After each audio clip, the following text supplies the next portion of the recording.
सर्वांना नमो बुद्धाय, जय भीम। जसं की सर्वांना खात्री आहे, ही जी भूमी आहे ही किती मोठ्या उत्सवामध्ये 1 जानेवारीला सर्व बौद्ध समाज, आंबेडकरीवादी समाज हा या ठिकाणी या विजयस्तंभाला मानवंदना देण्यासाठी जमतो। परंतु आमची जी धम्मध्वज यात्रा दीक्षाभूमी ते चैत्यभूमी, आता चैत्यभूमीपासून पुन्हा दुसरा भाग हा निघालेला आहे। आज भीमा कोरेगाव स्तंभावर आलेलो आहोत। जे नक्कीच अशी मोठी ऊर्जा या स्तंभाला बघून निर्माण होते।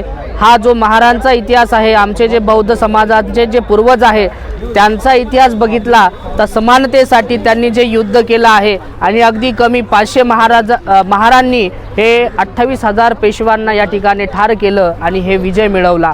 तर नक्कीच ही बौद्ध समाजाची खूप मोठी आपल्या या ठिकाणी विजयस्तंभाची या ठिकाणी सकारात्मक भावना, इथून प्रेरणा निर्माण होते आणि याच ठिकाणून आज आम्ही ही नवीन ऊर्जा पुन्हा एकदा घेऊन जात आहोत की जे महाबोधी महाविहार मुक्तीचं आंदोलन हे जे आपण या ठिकाणी निर्माण केलं आहे, त्यांना बुद्ध धम्माच्या मार्गाने, शांततेच्या मार्गाने ही लढाई आम्हाला जिंकायची आहे। नाही तर आमचा इतिहास हा सर्वांना माहिती आहे की काय आमचे पूर्वज होते। म्हणून त्यांनी हे सर्व लक्षात ठेवून, आमचा इतिहास लक्षात ठेवून की हे महाबोधी महाविहार लवकरात लवकर मुक्त करण्याचा या ठिकाणी त्यांनी निर्णय घ्यावा, असं या विजयस्तंभाच्या समक्ष राहून या ठिकाणी आपल्या सर्वांना सांगतो। नमो बुद्धाय, जय भीम।